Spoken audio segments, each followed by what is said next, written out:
Okay, so we should be live right now. I decided to do a quick little live today, and I was gonna upload a video, and then ultimately the video was just not cooperating with me, so I'm gonna upload that tomorrow. So double upload for 13 days of Halloween. Stay tuned for that. But we are discussing here some of the horror news and things like that. So I am doing 13 days of Halloween. And in those 13 days, I do want to talk about my 13 favorite horror films. I already did Perfect Blue, which was the one yesterday, and I had the one going up today, which is going to be on The Exorcist, and I have another one going up tomorrow. So those two will be uploaded simultaneously just due to the fact that I wanted to upload that one today, but my editor's just giving me problems, but I thought I needed to fill it in today. So currently, I do want to make another video on the Black Phone as well, just because Ethan Hawke has shared some ideas of where he wants to take Black Phone 3 if it indeed happens. And like I said in my Black Phone 3 theory videos, tomorrow we'll probably know how much it made at the box office. And that's going to be the big indication as to whether or not they are going to make another film or not. And to me, it sounds likely from what I've been reading. It says that this is doing like 6% better than the first Black Phone did a couple of years ago. And it's no coincidence. The Grabber has become sort of an icon of sorts in horror. I'm trying to move here my laptop. And I think Mason Thames himself also has become pretty popular. He was just earlier this year in another Universal movie, which of course is How to Train Your Dragon. And I think he got a lot more fans from that. So there's that. And I think a lot more people are trying to really get into horror, and I think that Black Phone is really an entry point type of horror film, so it makes sense that a lot of people are barely finding out about it and starting to realize just how great it is. So I'm excited for Scott Derrickson and Blumhouse in that aspect. I think Blumhouse really was going to do good until the end of the year because we do have FNAF coming out in a couple of weeks, which I'm excited for FNAF. And I think Blumhouse is going to be fine by the end of the year after that. So I'm curious what they're going to do continuing on with the rest of their slates that are coming in the rest of the years because they really have been in a weird predicament. The Exorcist wasn't as great as they thought it would be, and it sort of left them in a weird predicament now where they have a franchise like The Exorcist in their hands, but they're not doing anything with it. Now, we did know, of course, Mike Flanagan was supposed to do something with that, and it seems that things have gone quiet on that end. So I'm curious about what that's possibly going to mean for that. And I'm just going to check my audio because I'm not sure if my audio is working or not. So let me just check real quick right here what might be going on because for some reason I feel like the audio is off. But yeah, I'm excited for whatever comes next with the Black Phone. And Ethan Hawke had some pretty good ideas, which I'm excited I want to talk about as well. So let's see what's going on with the audio here, if it's going or not, because for some reason I feel like it's not. Okay, no, it is going. It's going good. It's going good. So, this is just probably going to be me rambling for a good maybe 10, 15 minutes or so. But I'm excited about the Black Phone 3 if they were to do it. And Ethan Hawke has shared some interesting ideas about wanting more of a prequel of sorts for the Grabber.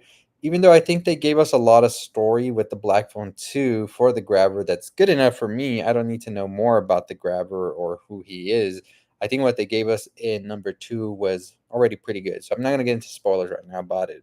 But if they were to do a third film, I said it before already in my theory video, I would definitely want to see the Grabber sort of going in another direction with some other like people. I don't want to see Finney and Gwen again.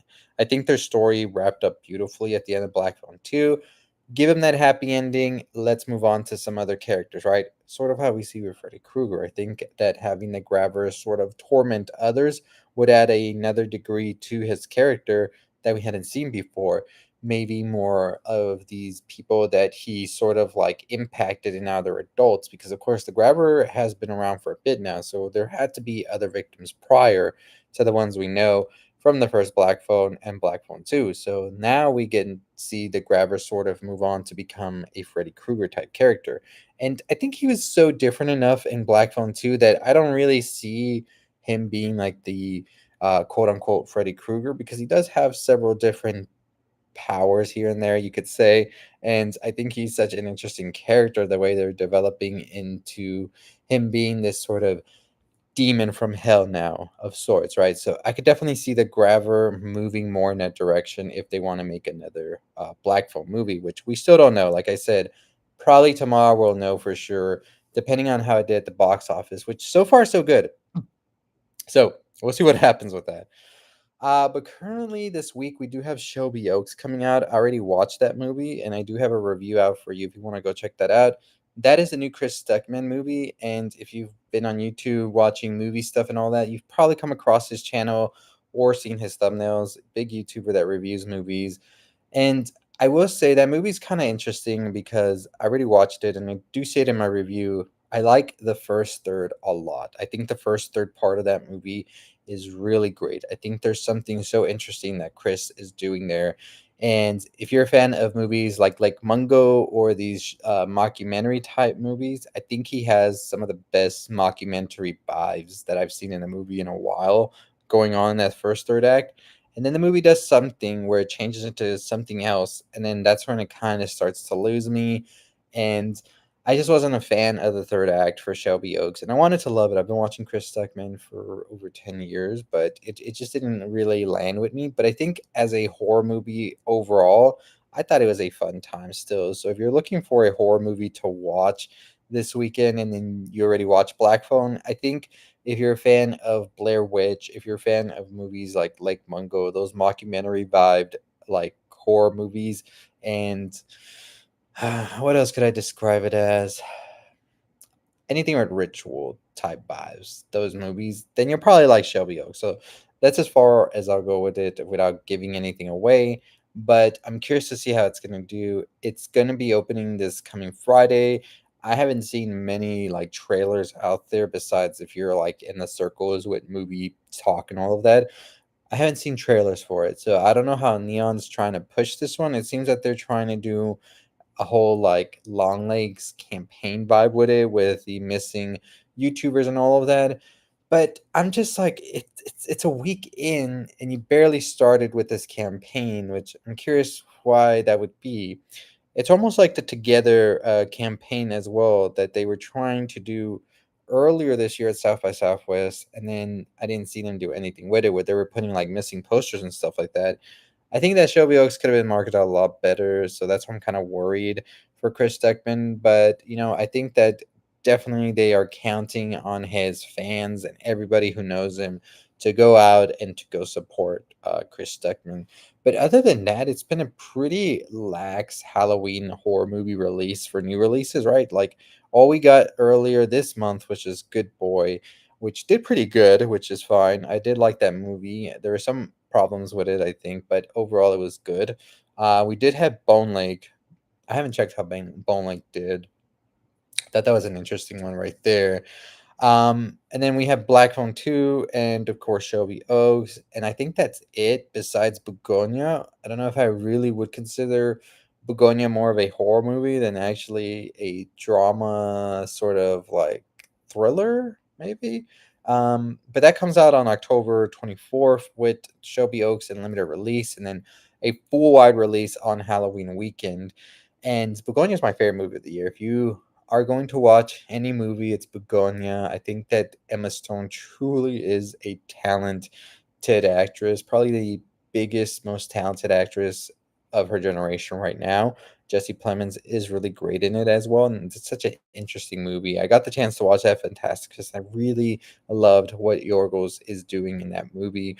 I am excited to watch it again, and I definitely do implore you if you really love Yorgos' work or Emma Stone or Jesse Plemons, do not miss on Bugonia. It is a hard watch sometimes, but overall, it is one of the best like films of the whole year, my favorite so far. So I'm excited about that. I do want to go back to doing like news videos. I used to do those like a couple years ago where I go live and talk about some of the news because there's some pretty good news. So probably tomorrow I'll go live maybe around noon or 1 and talk about some horror news. Evil Dead Burn released like a little behind the scenes, which I thought was great to see. So I really want to talk about that as well. So yeah, it's gonna be pretty fun stuff that I'm trying to plan out for the channel as we get to the end of the year, and we're still trying to reach 50,000. That's the big goal I've had for like the whole summer. I think for like a year almost. Kind of pathetic right now, but we're trying to get there. We're trying to get back into the groove of things. I think since August I've been on and off, but I've been trying to get back. So stay tuned for that. But anyways, if you were watching or whenever you watch this, I really appreciate you. Hit the subscribe button, notification bell. We're gonna be talking all the horror movies this coming week into Halloween, and I'm excited to share my favorite horror films as well as I need to do the 70s horror movie uh, video I've been planning to do. Like even last month, I started doing the whole polls and everything, but people came down to it. It was Halloween and Alien that were the top horror movies for 1970, and it's interesting. So I want to talk about that for sure in the video. Um, so, did I watch the original film that inspired Bugonia? How does it compare? Yeah, I did watch Save the Green Planet last year, and I will say it's a lot different than that one, and it goes in different directions that were so interesting with Bugonia. I think both films are great, and they're definitely very different at the same time. It that makes I was kind of worried it was just going to be a shot by shot remake, but they actually go in a different direction with Bugonia, and that ending, the third act is completely off the rails for Bugonia. So I think they're both great films. So that's what I was worried with a remake, that they were just gonna do the same thing over, but no, very different. I would say Bugonia is a little bit more serious tone, I would say for sure. That's how I would say the two compare in comparison to Save the Green Planet, which I thought was a good film as well. So I watched that last year when they first announced Bugonia because I was so curious about what that was. And I liked Save the Green Planet and Bugonia, but they're very different to different tones for sure, but kind of the same premise as well. So I think that it was a good thing they did for the remake is they really went and made something different, which I'm always excited when they do with remakes. I don't want a shot by shot. I want something that I haven't seen. Maybe the essence is there. So that's why I was happy with that right there.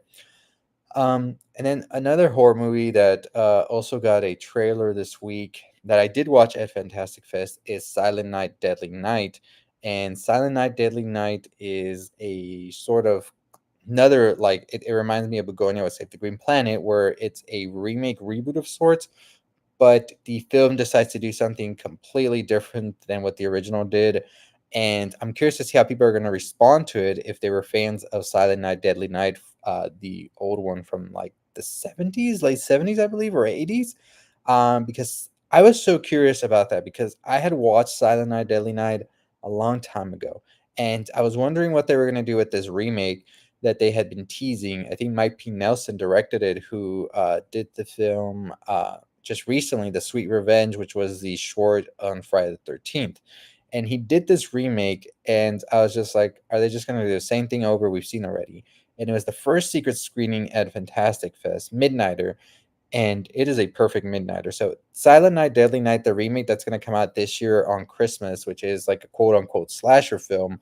I will tell you right now, it is not what you expect at all. This movie is like if you combine Venom and the TV show Dexter. That's all I'll say. And then sprinkle in some Silent Night, Deadly Night, like somebody dressed up as Santa Claus just terrorizing. That's exactly what this movie that's coming on not on Halloween but on Christmas is about.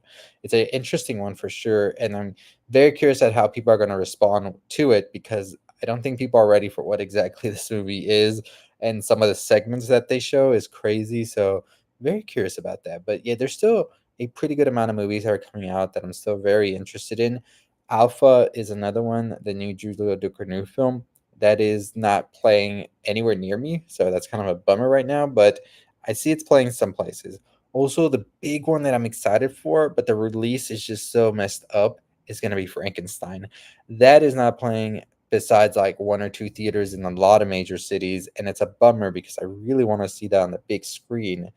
But it's kind of hard when it's not really playing in many screens, and then it comes out in 2 weeks. So it's just like, really, really bummed about that one because I really want to watch that on the big screen. I feel like that's something you would want to watch on the big screen. So I don't know yet if I'm going to be able to make it out or if I'm just going to have to watch it on Netflix. But overall, I think it's been a pretty good year for movies. I've watched 90 movies this year, and I do want to make a whole like uh, ranking for them. And that's going to be the big project into the end of the year. So hopefully, I think that should probably be a video that I'm working on now so I can start getting it ready, and we'll see. That's gonna be the biggest video I think I've made in a long time if I go over all the movies I watch. Because I think by the end of the year, I should watch about 102 or 105 movies, depending on how many I have left. Next week's a pretty big week. There's the Springsteen movie, which people say is pretty good right now. So we'll see. But thank you for joining. I am gonna start the horror movie talk news. Better camera for sure. I'm just using the camera on the laptop right now, but tomorrow, better stuff. Stay tuned for that. We're gonna talk more about the horror news about that have come out because there's a lot I want to talk about, especially with Evil Dead Burn, which comes out next summer. Super excited about that. But as always, that's gonna do it for me. I'll see y'all next time tomorrow. Stay tuned. I think I'll upload probably 3 videos. And then this week I do have an early screening to watch Chainsaw Man. I want to talk more anime. Stay tuned for that. But as always, I'll see ya. Stay safe, stay positive. I don't even know how to turn this off right now. Oh, I was pressing the wrong button. See y'all.